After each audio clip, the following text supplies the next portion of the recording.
आपका स्वागत है हमारे चैनल पर। और आज हम करने वाले हैं केमिस्ट्री का चैप्टर 4 का पार्ट नंबर 3।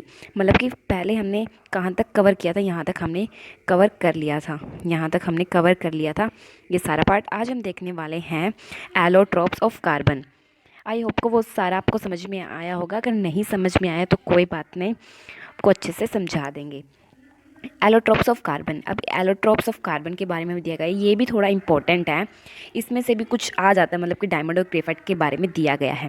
जो एलिमेंट है ना कार्बन, वो डिफरेंट फॉर्म में नेचर में एग्जिस्ट करता है और उसकी बहुत ज़्यादा बड़ी, मतलब कि बहुत ज़्यादा फिजिकल प्रॉपर्टीज़ भी हैं। जो डायमंड और ग्रेफाइट होते हैं वो कार्बन एटम से बने होते हैं। और difference lies in the manner, मतलब कि जो डायमंड है और ग्रेफाइट है वो कार्बन एटम से बने होते हैं। और the difference lies in a manner which carbon atom are bonded to one other.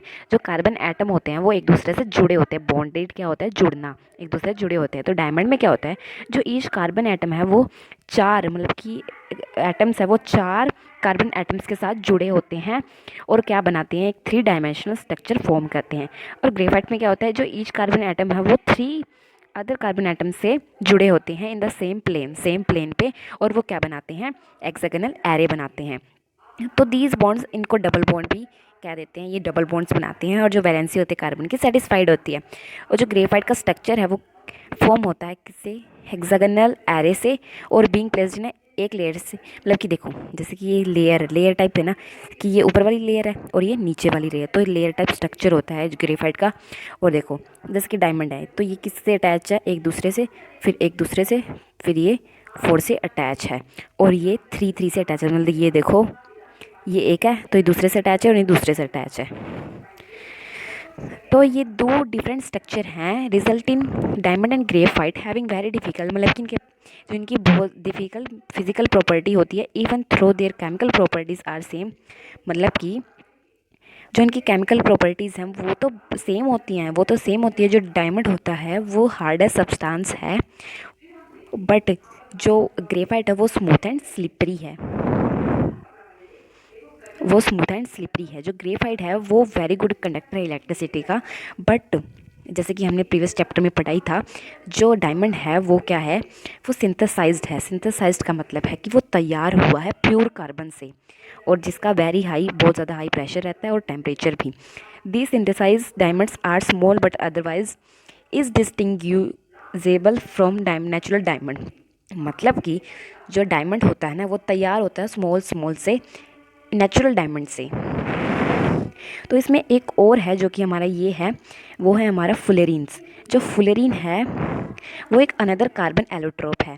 तो सबसे पहले तो first one to be identify was C60, मतलब कि ये 60 कार्बन के एटम से मेड है, मतलब कि बना हुआ है। Carbon atom arrange in shape of football. जो कार्बन एटम है वो कैसे अरेंज हुए हैं, एक फुटबॉल की शेप में।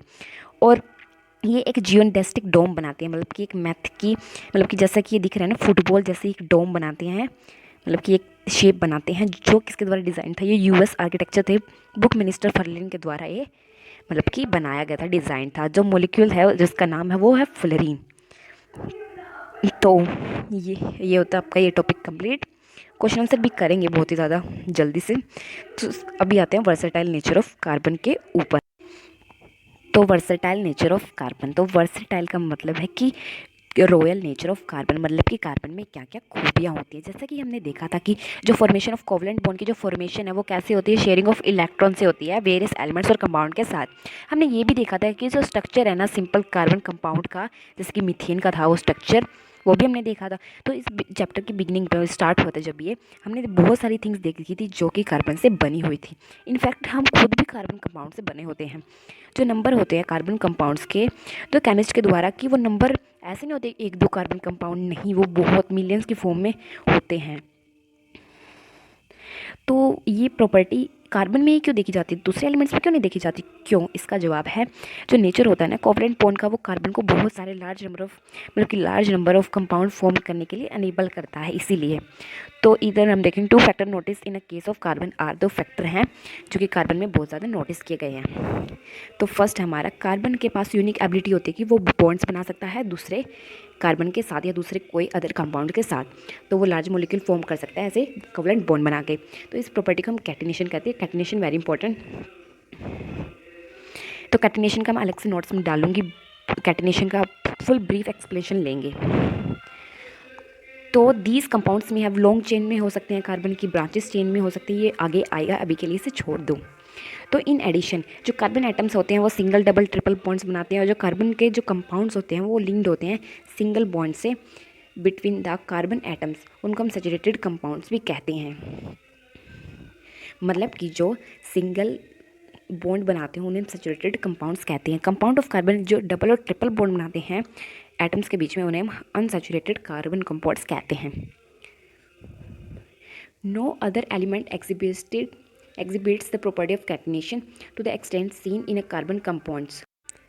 मतलब कि जो नो अदर एलिमेंट, कोई भी दूसरा एलिमेंट है वो एग्जिबिट्स मतलब प्रदर्शन the property of catenation to the extent मतलब कि क्षेत्र में सीन इन कार्बन कंपाउंड में देखा जा सकता है। तो सिलिकॉन है वो एक कंपाउंड की, जो सिलिकॉन है वो कंपाउंड की फॉर्म है with hydrogen which have chain up to, किसकी कितने की चेन होती है, उसकी 8 एटम्स की चेन होती है। बट दीज जो ये कंपाउंड्स है वो वेरी रिएक्टिव होते हैं, जल्दी से रिएक्ट कर जाते हैं। जो कार्बन कार्बन बॉन्ड है वो बहुत ज़्यादा स्ट्रॉन्ग है और स्टेबल भी है। और this give us large number of compound with many carbon atoms link to each other. Large number of compound मतलब कि हमें देता है, कार्बन एटम है वो एक दूसरे से लिंक होते हैं, एक दूसरे से जुड़े होते हैं। सेकंड क्या है हमारे सिंस जो कार्बन के पास है वो वैलेंसी कितनी होती है, 4 कैपेबल होता है बॉन्ड बनाने के लिए कि दूसरे एटम से और दूसरे किसी कार्बन से और उसकी मोनोवैलेंट एलिमेंट से, किसी भी एलिमेंट से। मोनोवैलेंट मतलब 2 वैलेंट एलिमेंट। मोनो क्या होता है, मोनो एक होता है मतलब एक, मोनो क्या होता है 1। कंपाउंड है जो कार्बन का वो किससे फॉर्म्ड होता है, ऑक्सीजन से, नाइट्रोजन से, सल्फर से, क्लोरीन से और मैनी अदर एलिमेंट से, जो कि मतलब कि giving rise to the compounds with specified property. जो कि कंपाउंड्स हैं उनके पास स्पेसिफाइड प्रॉपर्टी होती है और वो डिपेंड होती है किसके ऊपर, elements other than carbon present in A molecule, present है ना उन मॉलिक्यूल्स में, उसके ऊपर वो डिपेंड होती है। अगेन द बॉन्ड है वो कार्बन फॉर्म, मतलब कि जो बॉन्ड है कार्बन का वो फॉर्म करता है अदर एलिमेंट्स को जो कि बहुत ज़्यादा स्ट्रॉन्ग होते हैं और उन कंपाउंड्स को एक्सेप्टिनली मतलब कि खास तौर पर वो स्टेबल होते हैं। जो एक रीज़न है फॉर्मेशन का स्ट्रॉन्ग बॉन्ड का कार्बन का, क्योंकि उसका स्मॉल साइज होता है इसलिए वो बॉन्ड्स बना सकता है।